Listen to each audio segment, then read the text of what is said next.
The fog, the dust is much bigger than bio attacks. This is crazy. That's dust. Due to the dust storm, there's injuries and fatalities. Oh my God.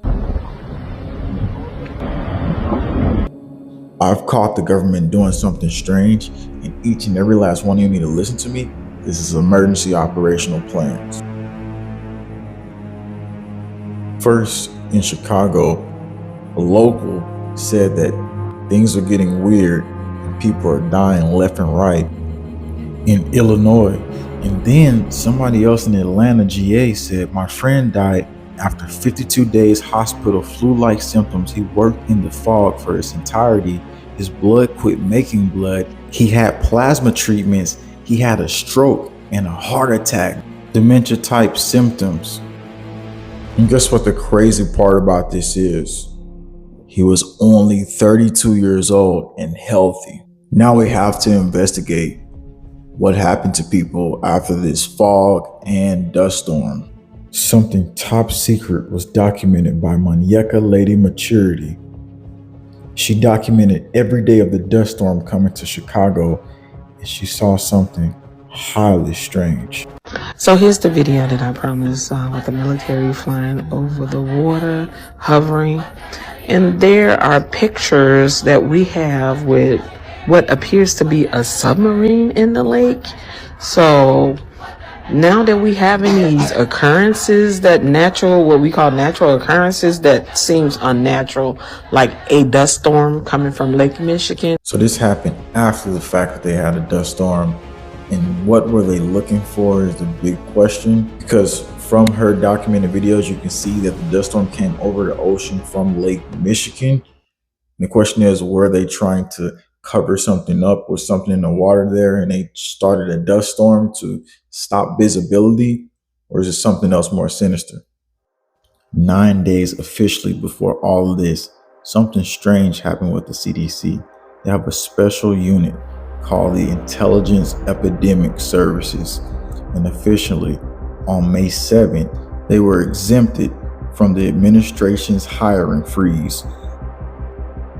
7 days after that, I received a text from my law enforcement source that the CDC was with a F-16 military fighter jet at their Emergency Operations Center in Indianapolis Airport. So this is a protocol that they actually do going into this airport, specifically before public health emergencies, and now we get this just days following.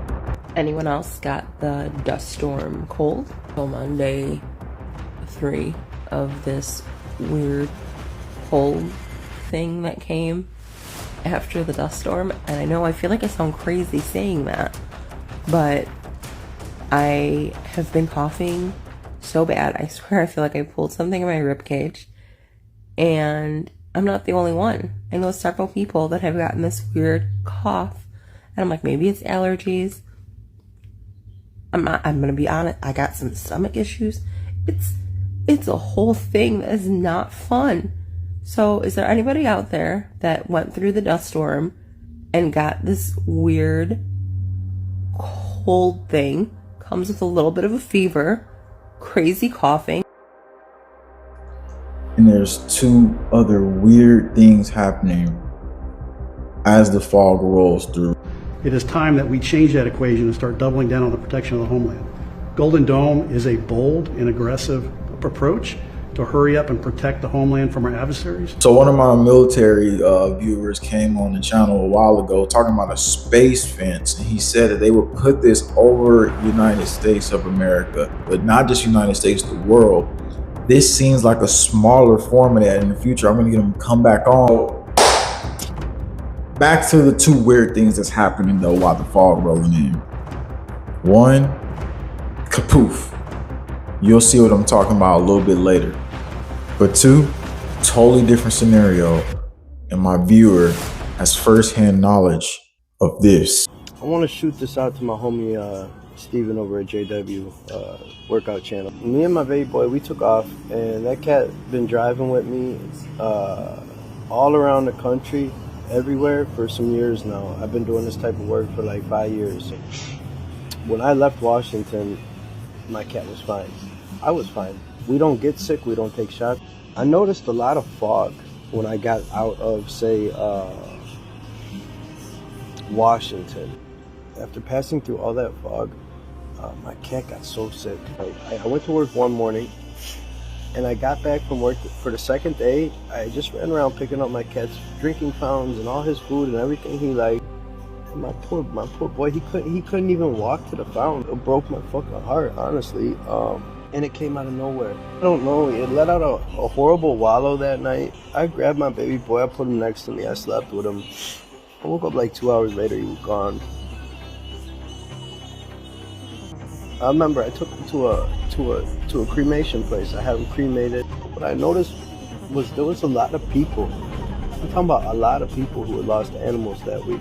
I'm sorry that this happened to you, Kyle. I hope this helps every pet owner and anybody in general to decontaminate when you go through this fog.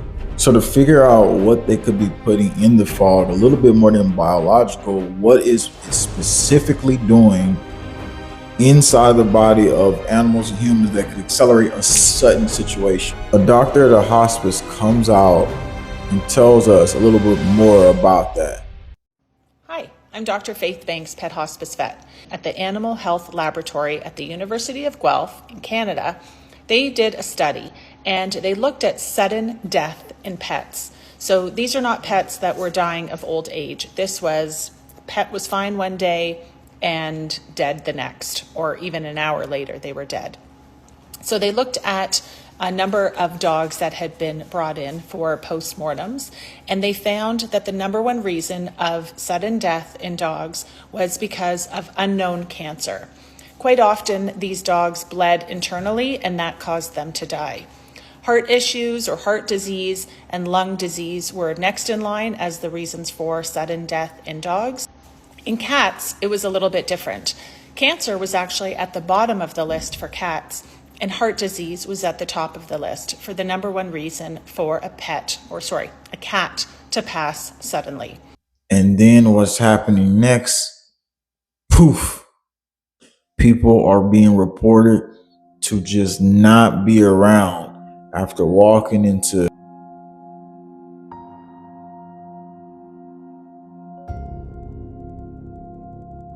a man reports, "I'll never forget when I saw my coworker at the gas station, and before leaving, he dabbed me up and said, 'All right, see you in the fog,' and walked away. I haven't seen him since." There is no way for us to investigate this further. I mean, anything could have happened to this guy. But we do have something even more critical along the same line. And absolutely crazy is the viewer who coughed up the creature looking terrifying thing named Audrey stays on some supernatural area of Appalachian Mountains where creatures and then unnatural fog shows up.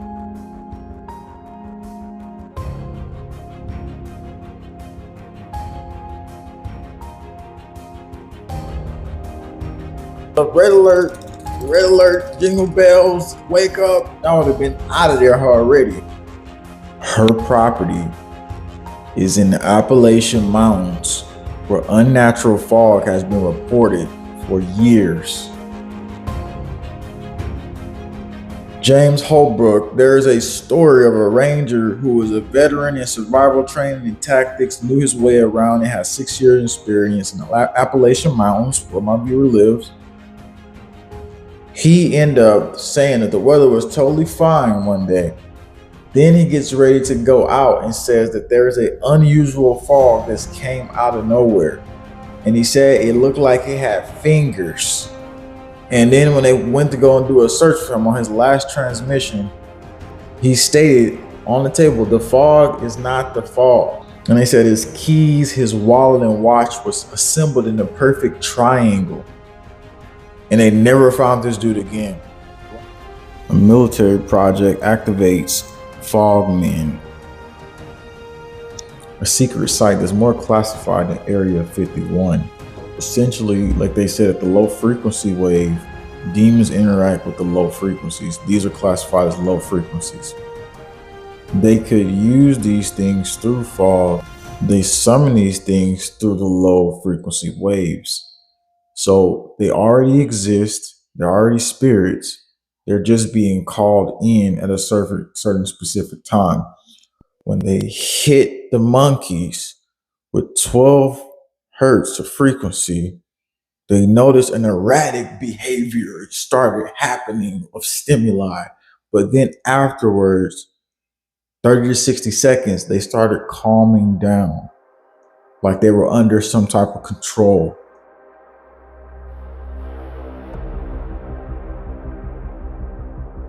And the amygdala part of the brain, which is responsible for processing emotion, stimuli, fear, joy. And this is the final plan. It's spiritual. In spiritual warfare, they're going to use DARPA, they're going to use HARP to attenuate frequencies as they block the sun. That is the ultimate factor where then they summon the beings into the world at a higher rate. And that's when we all run to the field for spiritual war. And then some of us like hiding, no. You know, the rest of us shielding up and getting prepared for it. I mean, it's gonna be wow. Because the demons will lose. The dark forces will lose. They don't have the ability to rule over free souls. But first, in order for us to live to see it, we got to fight the parasitic biological attack. And that's why I created the BioShield protocol, because I'm telling you exactly step by step how to airily cleanse your house from the parasites. Right after the fall, you can go detox the lungs, what exactly to do. And then we're going to the nanotech, the sound waves, everything else you need to do in order to be prepared. But if people don't watch this, they're going to strike us so bad we won't see it coming. But this is the weapon system to fight back. See video 1 and find out the rest of the things they've been hiding.